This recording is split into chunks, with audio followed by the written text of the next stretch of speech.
তো আজকে আমি মূলত খুব গুরুত্বপূর্ণ একটি বিষয় নিয়ে আসলে আপনাদের সাথে কথা বলতে চাই। অনেকদিন ধরে আপনারা গিয়ে কমেন্টে প্রশ্ন করতেছিলেন যে শুধুমাত্র অসুস্থতার কারণ দেখিয়ে ইটালিতে কোনো আইন আছে কিনা, আমি অ্যাজাইলাম কেস করতে পারবো কিনা, এবং অসুস্থ হইলে কি অ্যাজাইলাম কেস করার ক্ষেত্রে কোনো ধরনের বেনিফিট আছে কিনা, কোনো ধরনের ফ্যাসিলিটি আমরা পাবো। এই দুইটা বিষয়কে আমি স্পষ্টভাবে আপনাদের সাথে তুলে ধরার চেষ্টা করব। সম্পূর্ণ ভিডিও জুড়ে থাকবে ইনফরমেশন। আশা করি সম্পূর্ণ ভিডিও জুড়ে সঙ্গে থাকবেন। আমি শরীফুল আছি আপনাদের সাথে। ধরেন আপনি ইটালিতে অবস্থান করতেছেন, ইটালিতে আসছেন, আপনি শারীরিকভাবে খুব গুরুতর ভাবে আপনি অসুস্থ।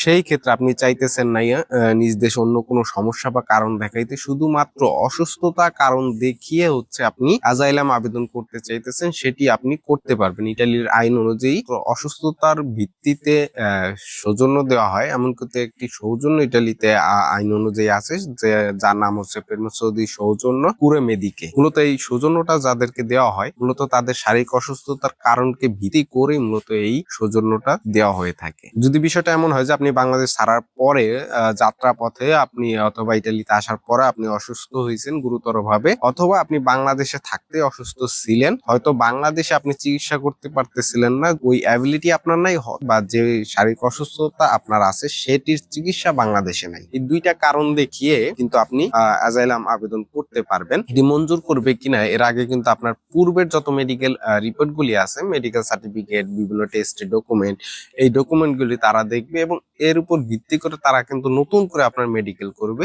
এবং আপনার যদি যে বিষয়টি আপনি বলছেন যে সেটি যদি হসপিটাল থেকে গুরুতর ভাবে প্রমাণিত না হয়, সেই ক্ষেত্রে কিন্তু অ্যাজাইলাম কেসের আবেদনটি রিজেক্ট হওয়ার অনেকটাই সম্ভাবনা থাকে। এবং আপনি যদি এটা বলে থাকেন যে আপনার যে রোগটা আছে সেটির চিকিৎসা করাইতে যে খরচ, সেই খরচ আপনার অ্যাফোর্ড করার মতো অ্যাবিলিটি নাই, সেই জন্য আপনি ইটালিতে আসছেন চিকিৎসা করানোর জন্য, সেই ক্ষেত্রে একটা বিষয় অবশ্যই আপনাদের মাথায় রাখতে হবে। আপনি কিন্তু 7 থেকে 8 লাখ বা 10 লাখ 15 লাখ খরচ করে আপনি ইটালি পর্যন্ত আসছেন। যদি এমন হয় যে আপনি যে চিকিৎসার কথা বলতেছেন তার খরচ 8 থেকে 10 লাখের ভিতরে, সেই ক্ষেত্রে কিন্তু বিষয়টা অনেকটা হাস্যকর হয়ে যায় যে আপনি তো 10 থেকে 12 লাখ টাকা বা 7 থেকে 8 লাখ টাকা খরচ করে ইটালি পর্যন্ত আসছেন, তাহলে আপনি দেশে থেকে তো এই টাকা দিয়ে চিকিৎসাই করাইতে পারতেন, তাহলে আপনি ইটালি পর্যন্ত আসছেন কেন?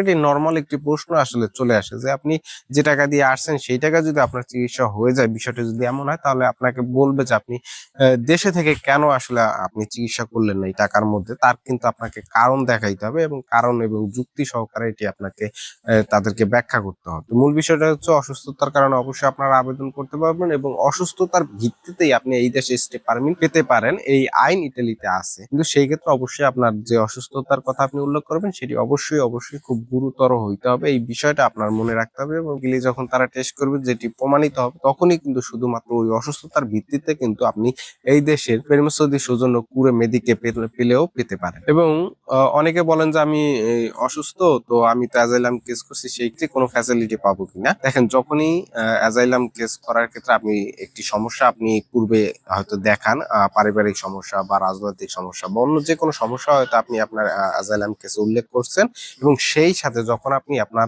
শারীরিক অসুস্থতার কথাটি উল্লেখ করেন, সেই ক্ষেত্রে কিন্তু আপনাকে আরেকটু মানবিক ভাবে আপনার বিষয়টি চিন্তা করবে, আপনার প্রতি একটু সিম্প্যাথি দেখাবে। কিন্তু মূল বিষয় যদি এমন হয় যে আপনি অন্য একটি কারণ দেখেছেন, সাথে অসুস্থতার কথা বলছেন, শুধুমাত্র অসুস্থতার উপরে কিন্তু আপনার কেসটি কোনোভাবেই গ্রহণযোগ্যতা পাবে না। আপনি যে মূল বিষয়টা, যে কারণটা দেখিয়ে আপনি অ্যাজাইলাম কেস করছেন বা আশ্রয় চাইছেন, সেই কারণটা কিন্তু আপনাকে প্রমাণ করতে হবে, তাহলেই একমাত্র আপনি এখানে আশ্রয় পাবেন। বাট যদি অসুস্থতার কথা উল্লেখ করেন, তাহলে সেই ক্ষেত্রে হয়তো আপনার প্রতি একটু সিম্প্যাথি দেখাবে। কিন্তু মূল টপিক থেকে কিন্তু সরে গেলে হবে না। মূল বিষয়টি আপনাদের অবশ্যই মনে রাখতে হবে যে আপনারা যে বিষয়ের উপর উল্লেখ করে আপনারা কেস করছেন, সেই বিষয়টি আপনাদের কিন্তু প্রমাণ করতে হবে, তাহলেই একমাত্র আপনারা কমিশনে পজিটিভ পাবেন।